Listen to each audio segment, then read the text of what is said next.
Prescott speaking at an awards event and creating some Cowboy headlines that both of you called out yesterday. In Dak saying, yes, if I had to play a game today, I definitely could. Dr. Choppy?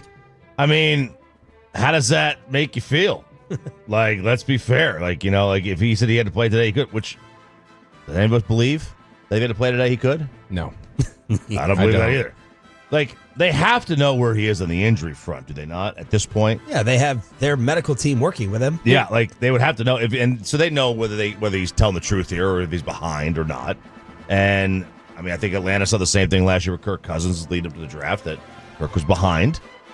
Oh, he's going to be ready for the season. He'll be ready for training camp. He'll be ready for training camp. He'll play day one at training camp. Yeah, he'll be fine. Okay.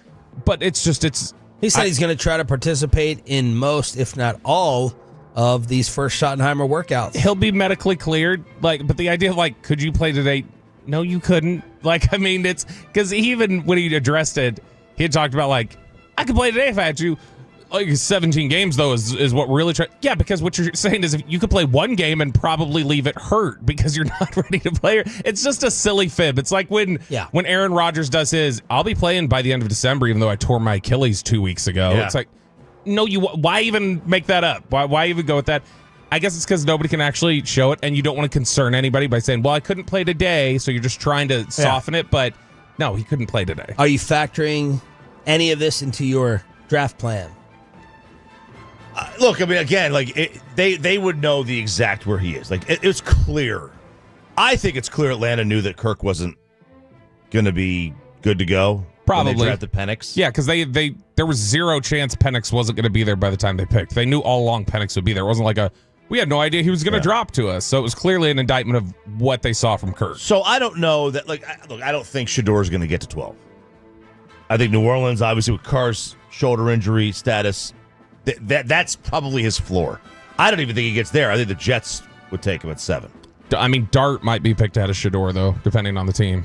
And so, I mean, New Orleans could look at it and go, we'll take Jackson Dart, and then Shedor's floor becomes maybe Aaron Rodgers-like of just slip into the 20s. So if he's here at 12, I do think you have a decision to make based on your intel of Dak's hammy. If, and it's also this guy's gotten injured every year for the last couple of years now. Do you have to plan? Short of that, they did with Joe Milton. Or you could go with Joe Milton, or do you, in the second round, when that rolls around, if Jackson Dart is there in the second, which I don't think he will be, but if he is, do you take a flyer there or on Milroe or whoever? No, I mean, I think their flyer was Milton. That's their flyer, and that's the guy that they like all of his tools and they like what he could potentially do. I think they also know he's behind in certain areas, whether it be with the processing or other things like that. So they'll invest in him, see if they can put him together. I don't think there's a shot they would take Shedeur if he fell to 12th. Do you see the same issues that you were talking about with him and the Heupel offense, or because he was at Michigan, it doesn't matter? No, I think in general, there have been questions about, during the pre-draft process, things you saw at Michigan, other things about his ability to process. And so that's something that can come along. The more that you throw at them, the more that they're able to learn. But there are just genuine questions, I think, about what's his mental processing like, and specifically, how is he able to put those tools together into being a complete quarterback who can actually throw the ball accurately, consistently. The rumors of 50-pound weight loss for the Slim Reaper. Or Dak, what are the other nicknames that they're calling you? Slimothy, Slim Reaper, whatever you want to call me. But, real slim. No, I'm just kidding. I haven't really lost any weight. I'm about the same. Weight's just moved, building my legs back up, obviously, from the hamstring. Might be leaner up top, but weight's the same. So you said the weight's the same. All right. Well, I already knew that, thanks to an article I read at the end of last week that said the 50-pound weight loss wasn't true. So I already knew that. But 50 pounds. Yeah, that was clearly. Yeah, move on. That's clearly just Jake Ferguson joking around, oh, Dak down 50 pounds. I don't know how. People over the weekend asked me, so did he really lose? I said, do you know how much 50 pounds is? 50 pounds. Have you ever seen someone who's lost? It's not a normal weight transition. It's a fifth grader. What are you talking about? Maybe I mean, honestly, he's lost a lot of weight off his shoulders now, knowing he doesn't have to carry everything with McCarthy gone. Maybe that's what he meant.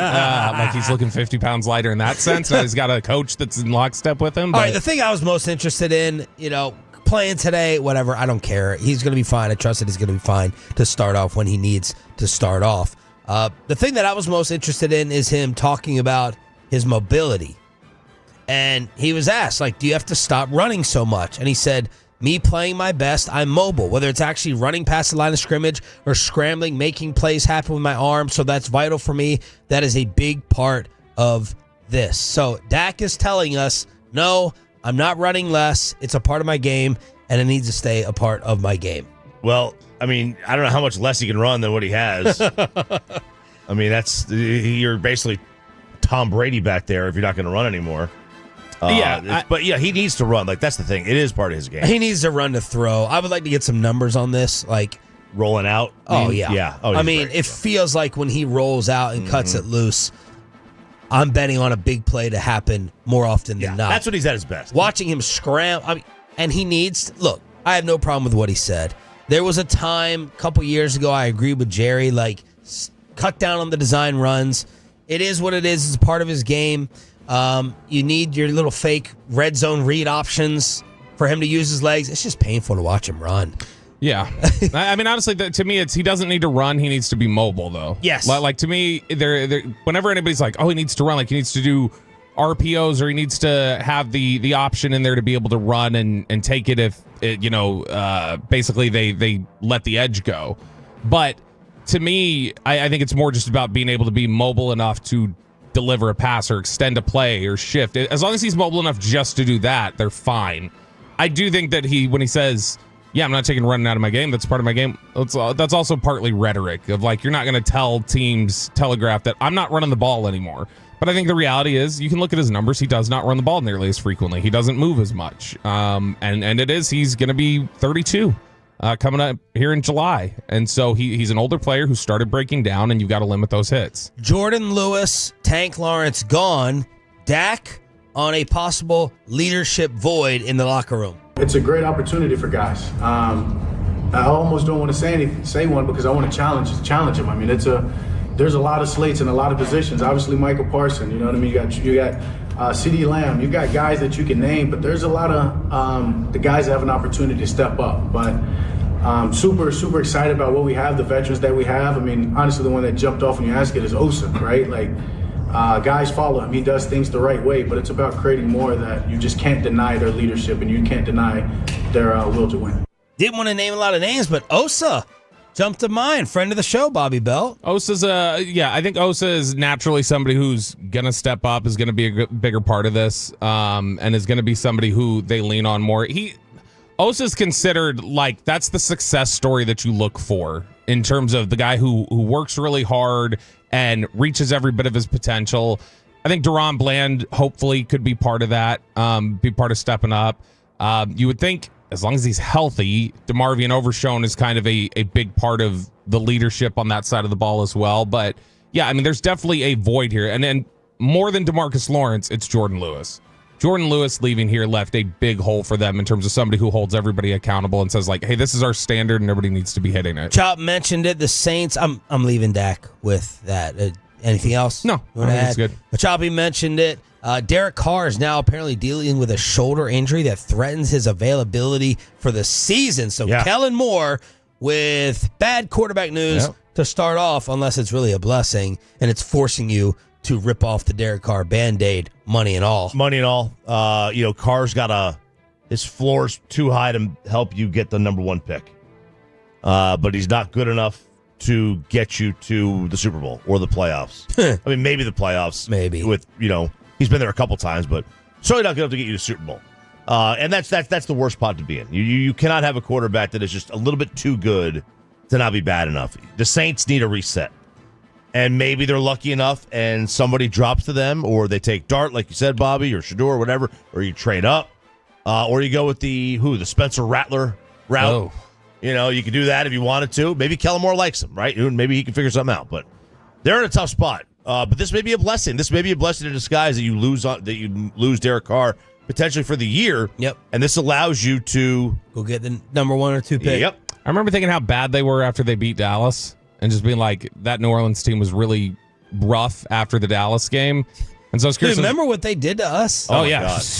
Yeah, it was They put the it was defense on awful. skates. It was, and they Clint were Kubiak, I thought was going to be a head coach Yeah. based off that game. Based on that one game. Yeah, it was the first 2 weeks they had put up like 50 points in both games, one against the Panthers and then against Dallas, and then they fell off after that. But it made me think, I was like, okay, what was Derek Carr's record last year? He had to be below 500. He was 5-5 when he started last year for New Orleans. Even as bad as everything went after that, they finished 500 with him. His QBR was the second highest of his career. He was 63-4. Yeah, and that's the problem with Derek Carr. Like he'll win you some games. And then he'll lose games that he shouldn't lose. And you look up at the You're 7-9 win team. and you're 7-9, you're 8-9, you're 9-8, you're whatever, and you're right back where you started with the 10th pick. One more Cowboy note. I've had this bad Eberflus taste in my mouth. It's his hair gel. I don't know if it's his hair gel. It could be his hair gel. He looks grumpy. I don't know. But really what it's about is the way he conducted himself as Bears head coach. And Caleb Williams kind of verified that. He did this interview with Esquire, and he said the way Eberflus, I totally forgot the way the Bears started the season. Do you know what their record was?